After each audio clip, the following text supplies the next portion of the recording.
Ce qui vraiment me passionne, ben, c'est la littérature. J'adore lire. C'est pour moi aussi tout un monde. C'est comme les gens, quoi. Vous ouvrez un livre et waouh, vous partez dans un monde. Donc moi qui ai une imagination fertile, c'est... La littérature m'a sauvée. Je le dis franchement, les livres m'ont sauvée. C'est grâce aux livres que je suis venue à pleine prise de conscience. Il n'y a pas que ça, hein, mais ça a beaucoup participé dans ma vie. Voilà. Tout à l'heure, vous me demandez ce que mes parents m'ont appris. J'ai oublié ça. Et vraiment, je remercierai jamais assez ma mère. Chez moi, tout le monde a toujours beaucoup lu. Et justement, comme ça me gonflait, parce que, si vous voulez, ça me gonflait petite, parce que ça me...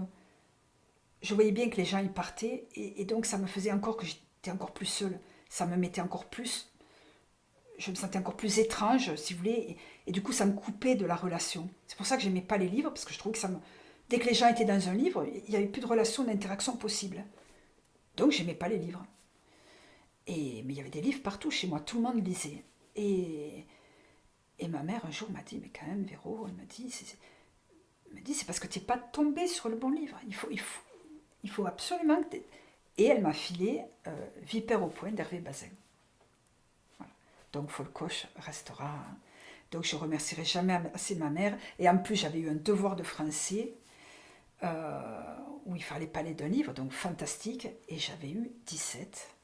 J'avais fait lire le devoir à ma grand-mère qui m'avait félicité. Fait, pour moi, voilà, ça reste un moment de ma vie très fort. Et à partir de là, voilà, j'ai tombé en amour des livres et ça m'a plus jamais quitté. Donc ma passion, les livres vous ramènent donc à la découverte d'autres façons de penser, de voir le monde, de comprendre le monde, d'élargir le champ, encore une fois, de la tolérance, de réflexions que vous n'auriez jamais eues. Vous dites, ah mais oui, des fois, je lis un truc, je me dis, ah mais c'est ça que j'aurais voulu dire. Ou si j'avais pu écrire, c'est ça que j'aurais aimé écrire. Enfin, voilà, je trouve que ça vous ouvre. Donc la littérature vous ouvre à la communication, forcément, à l'expression, aux autres, à un monde différent. J'aimerais être, j'aimerais être douée pour écrire. J'adore écrire, mais si vous voulez, quand je lis des grands auteurs, ça me complexe. Je me dis, mais qu'est-ce que tu veux? Mais finalement, qu'est-ce qui vous complexe? C'est de se comparer. Chacun est unique. Pourquoi se comparer? Des Proust, il n'y en a qu'un. Des Zola, il n'y en a qu'un. Des Despentes, il n'y en a qu'une. Mais chacun a sa singularité. Chacun peut apporter un truc différent. Voilà. Et donc, finalement, voilà. Si un jour j'arrive à dépasser tout ça, c'est complexe. Peut-être que j'écrirai. En tout cas, c'est un talent que j'aimerais avoir. Euh, Peindre, évidemment. Sculpter. J'aime l'art sous toutes ses formes.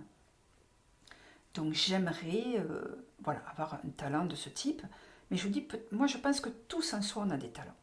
J'en suis persuadée. Seulement, ils ne sont pas mis en valeur, ils ne sont pas exploités. Et puis aussi, on est dans des sociétés où tout ce qui est créatif est, comment vous dire, est mis en bas de l'échelle. C'est-à-dire que c'est un passe-temps, ou tu ne peux pas gagner ta vie avec ça. C'est pas valorisé. C'est pas valorisé et c'est pas valorisant. Euh, si t'es un artiste, un crève la faim, ou t'es un rêveur. Non, mais non, il faut arrêter avec tout ça. Donc voilà, donc comme je vous disais tout à l'heure, je cherche en moi le talent créateur. Je sais que je l'ai en cuisine. Déjà, si j'arrive à l'exploiter là et à en gagner ma vie, ben, je serai contente. Et puis après, ben, Inch'Allah, on verra bien. Euh, je pense que j'ai une imagination prolifique. Et c'est là où on a des blocages ce que je vous disais, des blocages limitants. Parce que j'ai une imagination prolifique. Euh, je pense que j'ai une richesse de vocabulaire et de connaissances empiriques et littéraires, etc. Donc je pense que j'ai toutes les conditions pour écrire. Malgré ça, et quand je pense à des trucs, je vois ça part, blablabla, ça part. Et quand il faut le cocher sur le papier, il n'y a plus rien. Donc c'est bien qu'on a des croyances limitantes, des blocages, etc. Oui, moi je pense que l'imagination, pour qui que ce soit, est primordiale. D'abord parce que ça peut vous permettre, quelqu'un qui éprouve des difficultés, Il y a des gens qui vivent des choses très très difficiles tout le temps, au quotidien. Ça peut vous permettre de vous échapper. Ça peut vous permettre de vous créer des mondes,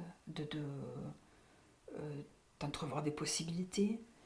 Euh, et puis ça permet de rendre le monde plus riche, plus beau.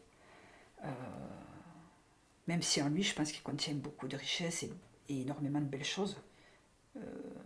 Il appartient à nous de les voir, parce que c'est pas ce qu'on nous donne à voir. Là aussi, je pense qu'il y a un énorme travail à faire. Euh, mais oui, l'imagination, je pense qu'on en est tous pourvus là aussi, comme du talent créateur. Et ça vaut droit, encore une fois, hein. Imagination, création, qu'il faut apprendre à développer ça. Mais pour moi, c'est essentiel et c'est